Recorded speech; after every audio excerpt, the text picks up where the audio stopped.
Guys हमारी body का सबसे इम्पोर्टेंट ऑर्गन है हमारा हार्ट। बिना ब्लड पंप के ह्यूमन बॉडी का सर्वाइवल नामुमकिन है। हार्ट पूरी बॉडी में ब्लड सप्लाई करता है। इस ब्लड के सप्लाई के दौरान हार्ट बहुत ज़्यादा फोर्स से ब्लड को पंप करता है। इस ब्लड के प्रेशर को हमारी आर्टरीज तो बियर कर लेती हैं, पर क्या हो अगर हार्ट को ऊपर की तरफ एम करके उसमें से ब्लड पंप कराया जाए। गाइज इस कंडीशन में हार्ट ब्लड को 30 फीट तक ऊंचाई तक फेंक सकता है, जो कि लिटरली काफ़ी ज़्यादा फोर्स है। गाइज रेस्टोरेंट्स में खाना सभी अक्सर खाते हैं। रेस्टोरेंट में खाते टाइम अगर अच्छे खाने के साथ बढ़िया डिस्काउंट भी मिल जाए तो क्या कहने। मैं ऐसे ही एक रेस्टोरेंट के बारे में बताता हूँ जिसमें आपके बिहेवियर पे आपको अच्छा डिस्काउंट मिलता है। गाइज ये रेस्टोरेंट फ्रांस में मौजूद है, जिसमें अगर आप वहाँ के स्टाफ के साथ अच्छे से बात करते हो, यानी प्रॉपर रेस्पेक्टफुल वर्ड्स का इस्तेमाल करते हो, तो आपको एक कॉफ़ी केवल 125 रुपये की पड़ेगी। वहीं अगर आप रूडली बिहेव करते हो, जैसे प्रॉपरली बात ना करना या वायलेंट एक्टिविटीज़ करना, तो वही सेम कॉफ़ी आपको 620 रुपये तक भी पड़ सकती है। गाइज हमारा देश भारत दुनिया में सबसे यूनिक है और हर हिंदुस्तानी को इस बात पे गर्व है। आज मैं आपको ऐसी ही एक और बात बताने वाला हूँ जिससे आपको भी गर्व होगा। गाइज हम सबके फेवरेट मार्वल मूवीज़ में थॉर का कैरेक्टर प्ले करने वाले एक्टर क्रिस हेम्सवर्थ ने अपनी बेटी का नाम इंडिया रखा है। जी हाँ गाइज, ऐसा इसलिए क्योंकि क्रिस खुद भी इंडिया के बहुत बड़े फ़ैन हैं और उनकी वाइफ मिस एल्सा भी इंडिया में कई साल रही हैं। इन्हीं सब वजहों से उन्होंने अपनी बेटी का नाम इंडिया रोज़ हेम्सवर्थ रखा है। कोक, पेप्सी और कई सॉफ्ट ड्रिंक्स तो आप लोग भी पीते होंगे। ये टेस्ट में सभी को अच्छी लगती है, पर इनसे होने वाले नुकसान की परवाह किए बिना हम लोग इन्हें खूब पीते हैं। पर यहीं आते हैं हमारे इंडिया के छत्तीसगढ़ के फार्मर्स, जिन्होंने इस बेवरेज को अलग ही तरीके से यूज़ किया है। गाइस इन लोगों ने कोक को पेस्टिसाइड्स की तरह यूज़ करके उन्हें अपनी क्रॉप्स पे स्प्रे करना चालू कर दिया है। इनका कहना है कि मार्केट में अवेलेबल पेस्टिसाइड से सस्ती पड़ती है। गाइस इसका साइंटिफिक एक्सप्लेनेशन देखें तो कोक में यूज़ होने वाली एक्सेस शुगर चींटियों को अट्रैक्ट करती है और ये चींटियाँ फिर क्रॉप्स को नुकसान करने वाले कीड़ों और उनके लार्वा को खाकर ख़त्म कर देती है, जिससे उनकी राइस क्रॉप्स सुरक्षित रहती हैं। गाइस बर्फ़ जमाते वक्त यही बात दिमाग में आती है कि जितने ठंडे पानी से बर्फ़ जमाए उतनी जल्दी जमेगी। और गाइस आपकी जानकारी के लिए बता दूं कि असल में ठंडे पानी की बजाय गर्म पानी से ज़्यादा जल्दी बर्फ़ जमती है। हाँ, और इस इफ़ेक्ट को मेम्बा इफ़ेक्ट कहते हैं। वैसे तो अभी तक इसका कोई बिल्कुल एक्यूरेट प्रूफ नहीं है, पर साइंटिस्ट का कहना है कि गर्म पानी में जो इवेपोरेशन के थ्रू भाप निकलती है वो पानी की हीट को भी अपने साथ एब्जॉर्ब करके ले जाती है, जिसको लेटेंट हीट भी कहते हैं। इसलिए गर्म पानी जल्दी जमता है और जल्दी बर्फ़ बनता है। गाइस आपने सुना होगा कि हमारे इंडियन आर्मी के जवान कभी भी यूनिफॉर्म में क्लैप नहीं करते।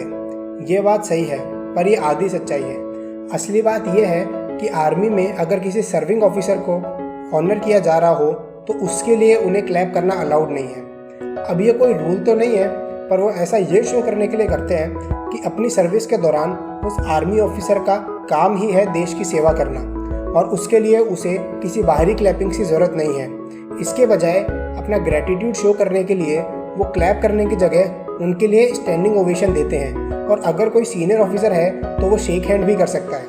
माचिस और लाइटर, ये दोनों चीज़ें आग जलाने के लिए अपन सब घरों में काम लेते ही हैं। इन दोनों में कंपैरिजन देखें तो माचिस की ज़्यादा सिंप्लिसिटी की वजह से यही लगता है कि माचिस का इन्वेंशन पहले हुआ होगा, पर यही आता है ट्विस्ट।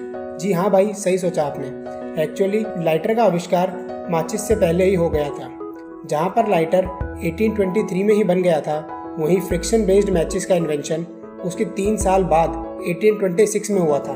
गाइस ऐसे ही। और भाई कोरोना ने एक चीज़ तो परमानेंट कर दी, जो कि है फेस पे मास्क। वो तो अपन सभी पहनते हैं। आप नॉर्मली इन्हें यूज़ करके फेंक देते होंगे, पर यही आते हैं दिनेश देसाई सर, जिनको इंडिया का रिसाइकल मैन कहना गलत नहीं होगा। इनके पास कचरे को रिसाइकल करने के कई पेटेंट्स हैं। हाल ही में इन्होंने आप जो मास्क फेंक देते हैं उनसे ईंट बनाने का तरीका ढूंढा है, और ये ईंटें कंस्ट्रक्शन में यूज़ होने वाली नॉर्मल ईंटों से 4 गुना तक ज़्यादा मजबूत भी हैं। आप भी इन्हें अपने यूज्ड मास्क बेच के इस चेंज का हिस्सा बन सकते हैं। ज़्यादा डिटेल्स के लिए डिस्क्रिप्शन में दिए हुए लिंक को रेफर कर सकते हैं। गाइस अपने घर में आपने अक्सर ही चूहों को कपड़े या और कई चीज़ें कुतरते देखा ही होगा, पर क्या आपको पता है कि वो ऐसा क्यों करते हैं?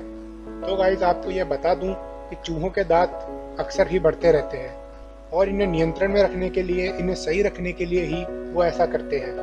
और गाइस आपको यह भी बता दूं कि वो जो भी कुतरते हैं वे उसे कभी भी खाते नहीं हैं। भाई बचपन से सब लोगों ने आपसे एक सवाल तो पूछा ही होगा कि मुर्गी पहले आई या अंडा। ये सवाल सब पूछते हैं, लेकिन खुद पूछने वाले को भी इस सवाल का सही जवाब नहीं पता होता। अभी मैं आपको उसी सवाल का सही जवाब बताता हूँ।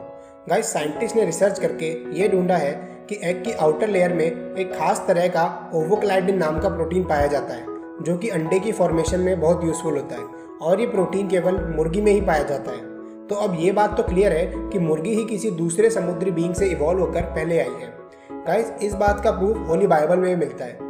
बाइबल के जेनेसिस 1 वर्स 22 में बोला गया है, God blessed them, be fruitful, multiply and fill the waters of the seas and let the birds multiply on the earth. इसका मतलब है कि गॉड ने बर्ड्स को एड्रेस करते हुए रिप्रोड्यूस या कह लो अंडे देने की ब्लेसिंग्स दी है। गाइस, इन दोनों बातों से ये क्लियर है कि मुर्गी ही अर्थ पर पहले आई है। गाइस, डिस्टेंसेस को मेजर करने के लिए सभी लोग मेट्रिक यूनिट्स का यूज़ करते हैं। छोटे मेजरमेंट्स के लिए मीटर, सेंटीमीटर और लॉन्ग डिस्टेंसेस के लिए किलोमीटर या माइल्स। पर क्या हो जब किसी को बिल्कुल एक्सट्रीम डिस्टेंसेस नापने हो, तब गाइस सबसे छोटे डिस्टेंस के लिए वो फर्मी का यूज़ करेगा, जिसमें 1 फर्मी 10⁻⁻15 के बराबर होता है।